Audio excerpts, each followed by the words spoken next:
La découverte qui brisa le silence. La voie de service derrière les entrepôts oubliés de Spokane était déserte, d'une manière que seuls les lieux industriels savent être honnêtes, à nu, dépouillés de toute prétention. Des clôtures rouillées penchaient sous des angles fatigués, des flaques reflétaient un ciel sans couleur, et l'air portait l'odeur humide de l'asphalte mêlée à celle du pain venant de plus au nord. Daniel Brooks y marchait chaque matin, non parce que c'était agréable, mais parce que c'était prévisible. À 38 ans, Daniel se déplaçait avec l'efficacité contenue de quelqu'un qui avait appris depuis longtemps que le moindre mouvement inutile avait un prix. Les vêtements civils dissimulaient mal son passé, les épaules carrées, l'allure maîtrisée, la vigilance silencieuse dans son regard. Ancien Navy SEAL, il vivait seul à la lisière industrielle de la ville, là où le silence laissait de la place aux souvenirs et où la routine les rendait supportables. À ses côtés marchait Rex. Le berger allemand de 5 ans était officiellement à la retraite, mais rien dans sa posture ne suggérait un quelconque renoncement. Son pelage sable captait la lumière terne, sa large poitrine se soulevait régulièrement, et ses yeux ambrés balayaient les environs avec une précision instinctive.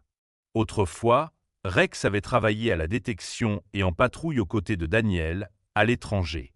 Même maintenant, sans laisse et hors service, il restait accordé au rythme de Daniel, calquant son pas et sa respiration comme si rien n'avait changé. Ils étaient à mi-chemin sur la route fissurée lorsque Rex ralentit.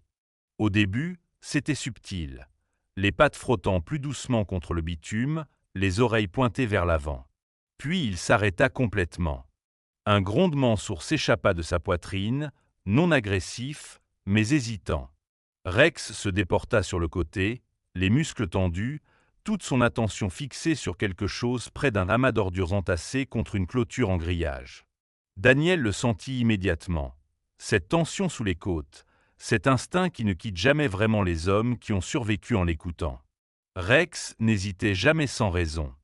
Un sac en toile de jute gisait à moitié affaissé près de la clôture, assombri par l'humidité et la crasse, comme jeté là sans le moindre soin. Daniel balaya la route du regard avant de s'approcher. Pas de voiture. Pas de voix. Seulement le vent qui sifflait dans les herbes sèches et le cri lointain d'un klaxon de train. Puis l'odeur l'atteignit. Ce n'était ni la pourriture ni des déchets alimentaires. C'était plus âcre. Chimique. Anormal. Daniel s'accroupit et dénoua la corde effilochée qui fermait le sac. Ce qu'il vit à l'intérieur lui glaça le sang, d'une façon qu'aucun entraînement n'aurait pu atténuer. 2 chiots bergers allemands étaient emmêlés l'un contre l'autre, âgés de 3 ou 4 mois à peine. Leur pelage noir et feu était terni par la saleté, leur corps mou, leur respiration faible et irrégulière. Leurs yeux papillonnaient sans parvenir à faire le point, les pupilles anormalement dilatées, un signe que Daniel reconnut instantanément. Une sédation. De petites marques d'injection marquaient la peau lâche près de leurs épaules, rouges et enflées. Ce n'était pas de la négligence. C'était intentionnel. Calcul. Rex s'approcha davantage, se plaçant entre Daniel et le sac, son corps formant une barrière silencieuse. L'un des chiots remua faiblement, laissant échapper un son si ténu qu'on pouvait à peine l'appeler un gémissement. Les mains de Daniel bougèrent par réflexe. Voies respiratoires. Pools. Temperature. Vivant, mais de justesse. Celui qui avait fait ça savait exactement jusqu'où aller sans les tuer. La colère monta, brûlante et précise, mais sous elle s'installa quelque chose de plus lourd, la responsabilité. Il n'y avait plus d'ordre, plus de chaîne de commandement. Juste un choix. Daniel ôta sa veste et enveloppa soigneusement les chiots, les serrant contre sa poitrine. Rex resta collé à lui tandis qu'il rebroussait chemin vers le camion, les yeux rivés sur le paquet. À chaque pas, Daniel sentait un ancien poids se remettre en place, aussi familier qu'un fusil en bandoulière. Quelle que soit la route sur laquelle ce sac était censé finir, elle avait croisé la sienne par erreur. Et Daniel Brooks ne tournait pas le dos à la cruauté, surtout pas en temps de paix. Sur la piste cachée, Daniel traversait Spokane avec la concentration constante d'un homme mu par une urgence silencieuse. Une main reposait légèrement sur le volant, l'autre revenait sans cesse vers l'arrière, comme si le simple geste de rassurer pouvait stabiliser ce qui s'y trouvait. Une caisse de fortune était coincée sur la banquette arrière, calée avec des serviettes et la manche de sa veste. À l'intérieur, les chiots bougeaient à peine tandis que la ville défilait. Murs d'entrepôt, feux de circulation clignotants, la rivière scintillant d'un argent terne sous le ciel couvert. Rex était assis bien droit à côté d'eux, muscles tendus, le regard fixé droit devant. Il observait les reflets dans les vitrines et les silhouettes des passants avec le même sérieux, comme si la ville elle-même était une variable à ne pas sous-estimer. L'esprit de Daniel fonctionnait comme toujours sous pression, méthodiquement. Il repassait les plaies par perforation. L'odeur chimique. La manière dont le sac avait été noué. Ce n'était ni une violence aléatoire, ni une cruauté négligente. Il y avait une structure. Quelqu'un avait cherché le contrôle, pas la mort. Au lieu de se diriger vers une clinique d'urgence du centre-ville, Daniel rentra chez lui. Son garage avait évolué au fil des ans pour devenir un lieu à mi-chemin entre l'atelier et la station de terrain. Des étagères longeaient les murs, des bacs étiquetés d'une écriture soignée, des trousses de premiers secours empilées à côté d'un ancien matériel d'entraînement. Une table pliante portait les marques d'un usage intensif. Ce n'était pas joli, mais c'était fonctionnel, et le fonctionnel avait toujours compté davantage. Il allongea les chiots avec douceur, notant leur poids, leur respiration, leur réactivité. L'un avait un masque facial plus sombre et une légère tache blanche sur la poitrine. L'autre était plus petite, avec des marques fauves plus nettes, les oreilles déjà en lutte pour se redresser malgré les drogues qui engourdissaient son organisme. Daniel travailla avec un calme maîtrisé, plaques chauffantes, perfusion, surveillance attentive. Rex restait tout près, donnant parfois un léger coup de museau à l'un des chiots, comme pour leur rappeler de tenir bon. Quand il eut fait tout ce qu'il pouvait seul, Daniel saisit son téléphone et hésita. Il restait peu de personnes en qui il avait une confiance absolue. Un nom s'imposa immédiatement. Laura Mitchell répondit à la deuxième sonnerie. Elle arriva dans l'heure, la pluie encore accrochée à son manteau. Au début de la quarantaine, Laura se déplaçait avec l'assurance posée de quelqu'un habitué à prendre des décisions sous pression.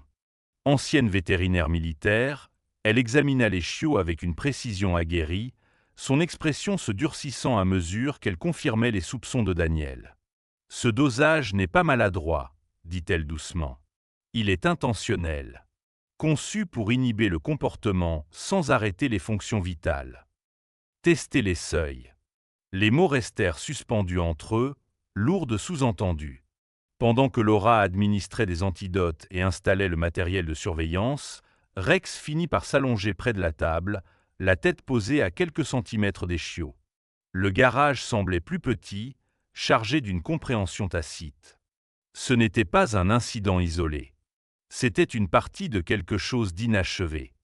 Quand la respiration des chiots se stabilisa, Laura croisa le regard de Daniel. « Si tu t'éloignes, dit-elle d'une voix égale, quelqu'un d'autre ne le fera pas. » Daniel ne répondit pas. Il n'en avait pas besoin. À la troisième nuit, la ville lui parut différente, plus silencieuse, plus vigilante. La pluie martelait régulièrement le toit du garage, tandis que les chiots dormaient désormais plus profondément, leur petite poitrine se soulevant avec davantage d'assurance. Daniel était assis à proximité, nettoyant une seringue que Laura lui avait demandé de garder prête. Ses gestes étaient lents. Delabeers. De près, les chiots étaient indéniablement issus d'un élevage de travail. Pats Certimentiones. Expressions alertes qui affleuraient même à travers la sédation persistante. Le mâle au masque sombre réagit le premier, levant faiblement la tête lorsque Daniel s'approcha. Daniel le nomma Echo, parce que le son l'atteignait avant le contact. La femelle plus petite conservait une énergie agitée même maintenant, la mâchoire crispée par une détermination obstinée. Il l'appelle à Nova. Plus tard dans la nuit, en changeant les bandages, Daniel remarqua quelque chose sous le pelage d'Echo. Une cicatrice linéaire et discrète le long de la cage thoracique, trop précise pour être accidentelle. Il rasa une petite zone et se figea. Le contour d'un logement de micropuces retiré. Ce n'était pas un abandon. C'était un effacement, partiel, intentionnel. Quelqu'un ne voulait pas que les chiens disparaissent. Il voulait les retarder. Daniel alluma un vieux portable qu'il conservait hors ligne, recoupant des mesures et des normes de plus issues de contrats militaires et de sécurité privée. Les heures passèrent inaperçues jusqu'à ce qu'un motif de numéro de série partielle apparaisse. Pas civil. Personalize. Officiellement obsolète. Ce qui signifiait que quelqu'un y avait encore accès et avait choisi d'ignorer la loi. Le lendemain matin, Daniel laissa les chiots aux soins de Laura et conduisit vers les zones industrielles près des voies ferrées. Rex marchait de nouveau au pied, posture maîtrisée, de retour en terrain familier. Un entrepôt quelconque se dressait parmi d'autres semblables, marqué seulement par un logo d'expédition passée. À l'intérieur du périmètre, tout semblait ordinaire. Des caisses circulaient.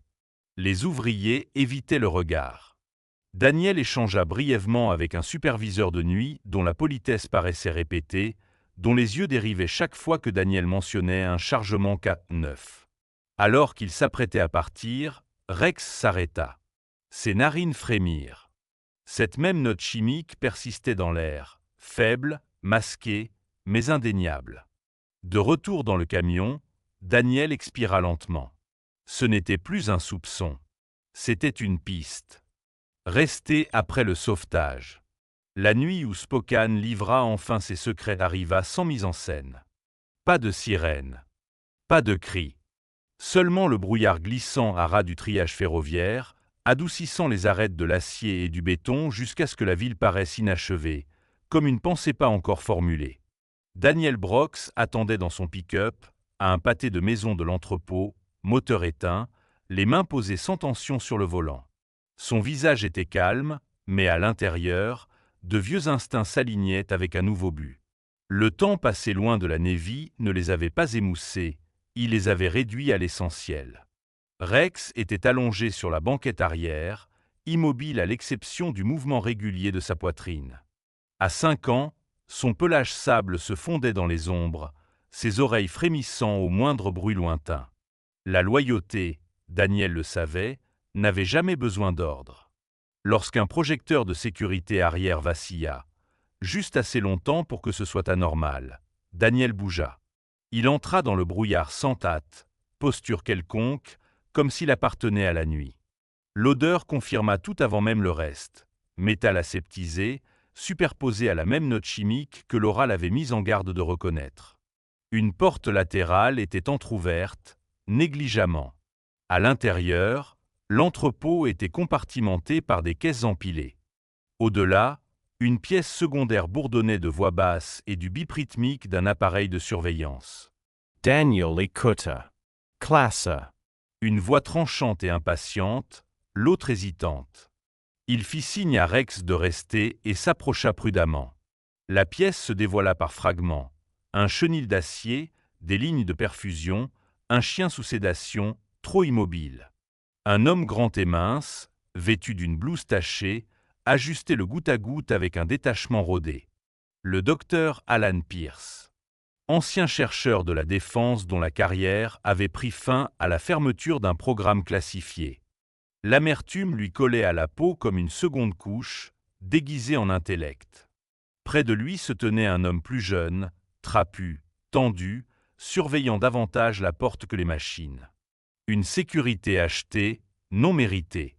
Daniel entra dans l'embrasure. « Éloignez-vous. » Il n'éleva pas la voix. Ce n'était pas nécessaire. La certitude portait l'ordre. Pierce se retourna brusquement, la stupeur cédant à la fureur. Le plus jeune porta la main à sa ceinture par réflexe et se figea. Rex bougea plus vite que la pensée, se plaçant droit entre eux, croc découvert, retenue absolue. Pas de rage. Une conséquence. Daniel sécurisa la pièce avec un calme méthodique. Photos. Journaux. Equipment. Chaque détail consigné, superposé avec soin en une vérité impossible à balayer. Pierce protesta bruyamment, fulminant contre des financements volés et un génie incompris. Daniel écouta sans compassion. Quand les autorités arrivèrent, appelées anonymement une heure plus tôt, tout était déjà en place. La défiance s'effondra face à l'exposition. La bravade céda la place à la conformité. Daniel se retira tandis que Rex revenait à ses côtés aussi naturellement que la respiration. Plus tard, à la clinique de Laura, Echo et Nova dormaient, libérés des fils et des entraves. Leur corps était chaud désormais, respirant profondément et régulièrement. Echo sursauta dans un rêve, laissant échapper un son doux et brisé. Nova se reprutxa, l'encrant instintivament. Daniel posa la main contre la porte du chenil. L'ouvrir n'avait jamais été le plus difficile. Rester, si. Le printemps arriva discrètement à Spokane. La lumière s'attardait plus longtemps le soir, non comme une célébration, mais comme une permission. Daniel se tenait derrière la clinique de Laura, une tasse ébréchée de café refroidissant à la main, regardant Rex s'étirer dans l'herbe. Le chien semblait différent, pas plus doux, mais libéré d'un poids. Echo et Nova se poursuivaient en cercle maladroit à proximité, leurs pattes encore en train de grandir dans leur corps. Leur pelage luisait désormais, les cicatrices dissimulées sous une fourrure saine. Un souffle autrefois haché venait maintenant fort et sûr. L'affaire avança rapidement. Les preuves étaient irréfutables. Daniel supporta une attention brève qu'il n'avait jamais recherchée. Une petite cérémonie, des applaudissements polis, une plaque acceptée d'un signe de tête. Rex était assis à ses côtés, stable et nullement impressionné. Cela suffisait. La vie se posa ensuite dans quelque chose de plus doux. Daniel aidait à la clinique. Entraînait légèrement les chiots. Aucun ordre chargé de poids, seulement la confiance. Rex supervisait avec une autorité tranquille, corrigeant doucement quand il le fallait.